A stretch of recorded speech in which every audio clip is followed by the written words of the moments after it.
Assalamualaikum warahmatullahi wabarakatuh. Bertemu lagi dengan saya Rizky Ida Pertama dalam mata kuliah komunikasi organisasi. Oke, pada video kali ini saya akan mencoba memahami dan menganalisis sebuah materi yang mana materi tersebut masih ada hubungan kaitannya dengan sebuah komunikasi. Yang mana materi yang akan kita bahas, akan kita pahami pada kali ini, yaitu tentang histori pesan dalam komunikasi organisasi. Kalau berbicara tentang histori, itu berhubungan dengan gangguan yang pada akhirnya dalam proses komunikasi yang sifatnya main history atau mengganggu proses komunikasi yang terjadi sehingga pesannya menjadi blur atau justru menjadi miskomunikasi, atau apa yang disampaikan oleh si komunikator itu berbeda dengan apa yang ditangkap oleh si komunikan. Artinya menjadi tidak efektif dan tujuannya menjadi tidak tercapai. Nah, tidak mengurangi keefektifan komunikasi atau tidak tercapainya bagian-bagian sentral, tetapi hampir secara keseluruhan akibat gangguan itu kadang-kadang tujuan utama dari komunikasi itu tidak jadi terwujud. Ini menjadi sangat mengerikan sebenarnya, apalagi kalau kaitannya dengan lembaga atau suatu organisasi. Berapa tingkat kerugian yang dicapai disebabkan karena histori ini. Jadi, memang ini harus disadari sejak awal. Histori dalam menyampaikan dan menerima pesan, titik pertama di histori itu adalah proses penyampaian atau transmisi pesan. Berarti pada si pelaku, pada si subjek, pada si komunikator ada yang namanya hambatan fisik. Misal, jarak antara saya sebagai komunikator dengan lawan bicara saya sebagai komunikan. Atau ketika di dalam kelas, misalnya, bahkan secara pesan dalam sebuah ruangan seperti dosen atau seorang guru, dia harus memiliki sebuah prediksi. Misalkan sebegini ruangannya, maka kapasitas kemampuan suara yang digunakan harus berapa.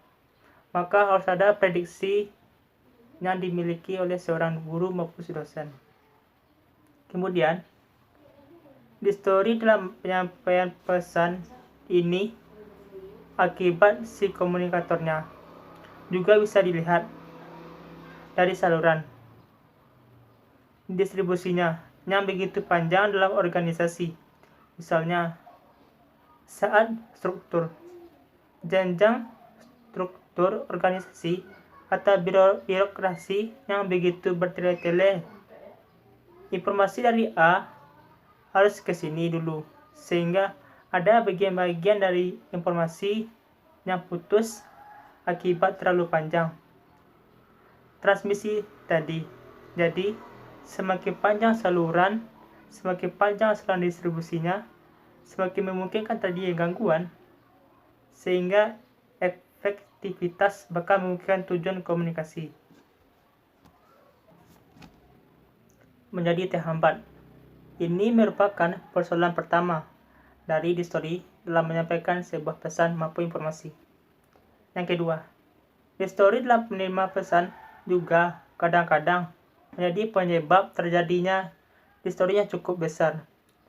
Ketika to receive menerima pesan, misalnya ada misalnya dari hambatan fisik menerima pesan, suasana kerja tidak nyaman, sinar lampu yang terlalu terang maupun redup, ruang kerja yang panas, udara yang tidak enak, atau sebagainya. Bahkan termasuk kesehatan si penerima pesan yang kurang baik, atau pikirannya lagi banyak, misalkan lagi galau, atau tingkat stresnya lebih tinggi, sakit gigi, pusing, atau lagi dalam keadaan masalah. Ketika kita berbicara kepada lawan dalam kondisi fisik dan pikiran hari dan perasaan yang gundah gulana, itu kadang-kadang bisa menjadi gangguan. Kita sudah panjang lebar menerangkan sesuatu, pikirannya kemana-mana, sibuk dengan audiens pikirannya sendiri atau dengan dirinya sendiri. Nah, ini referensinya sebenarnya ada di si komunikator, juga ikut berpengaruh.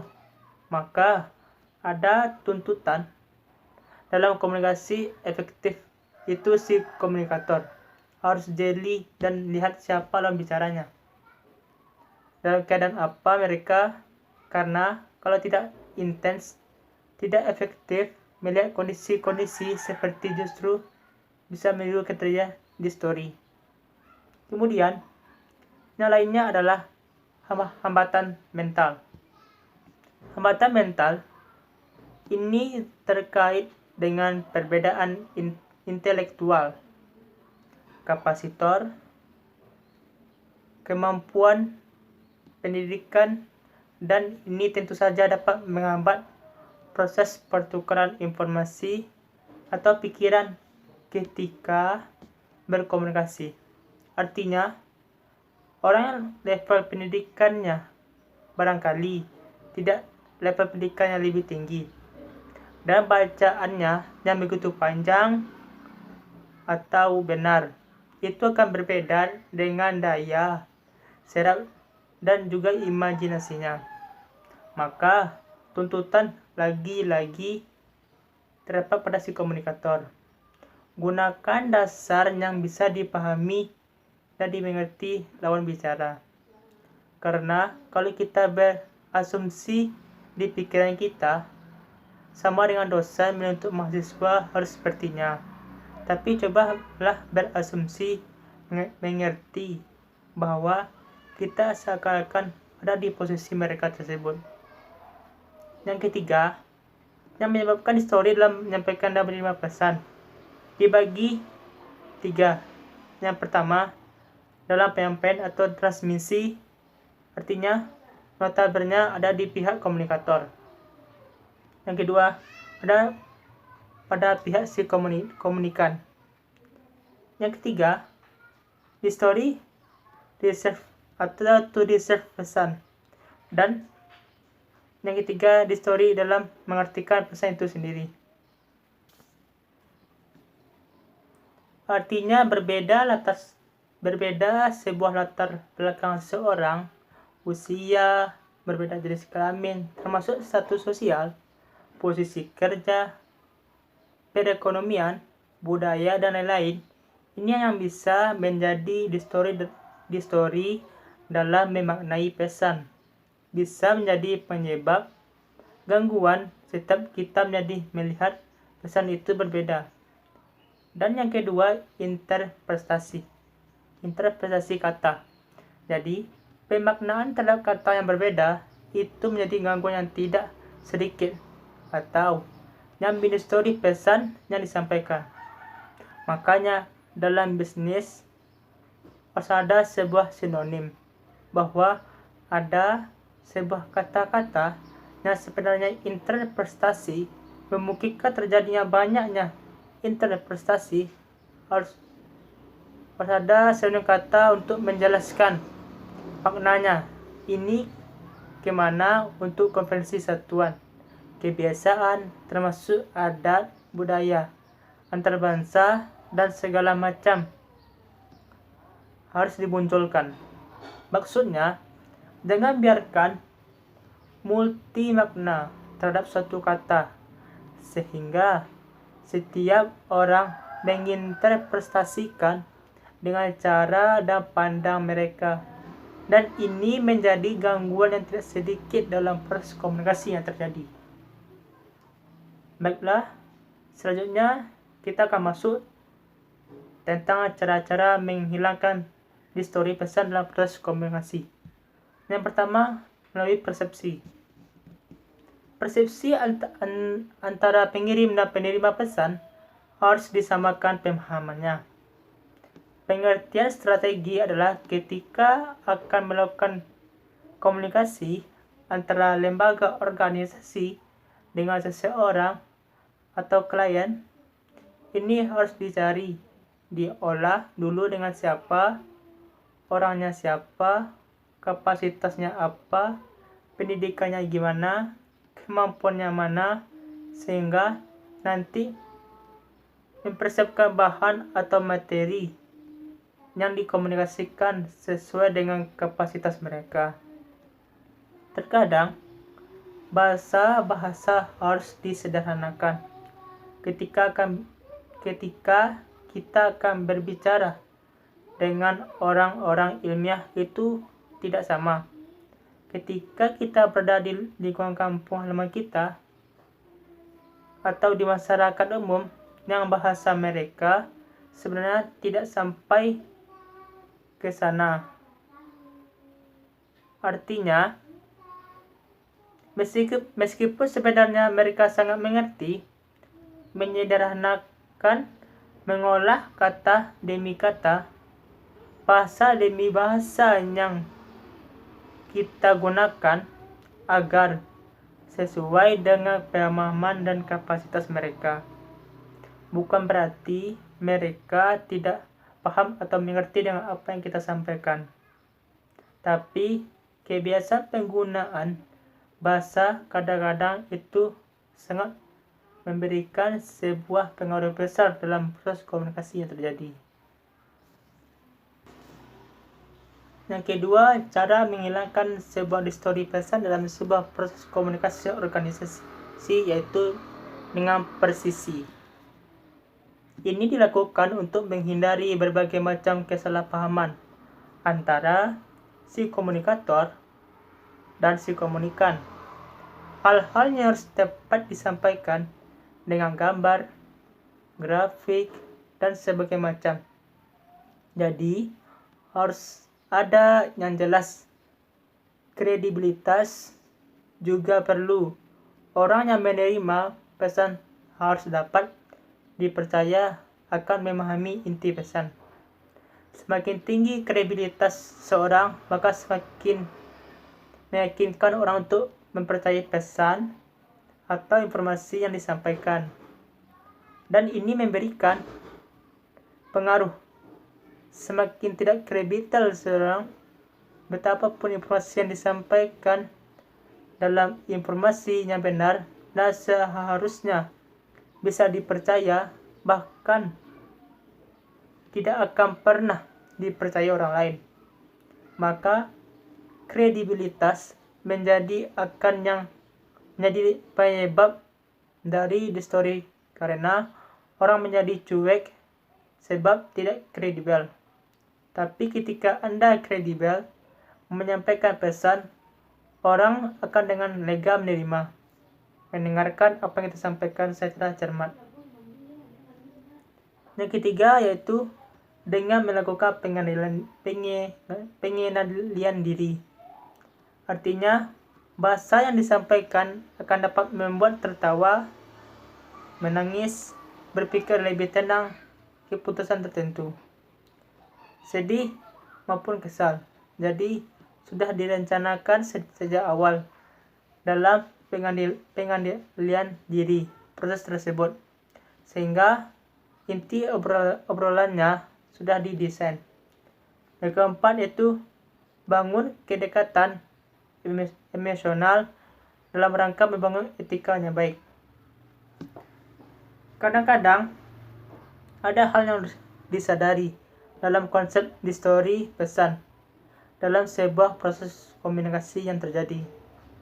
Tuhan menciptakan dua kuping dan satu mulut.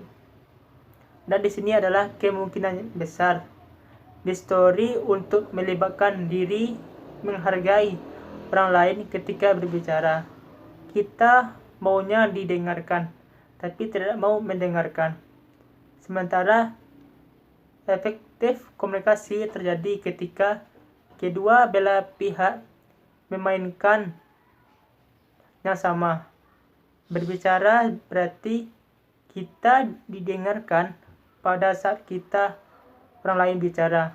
maka kita mendengarkan.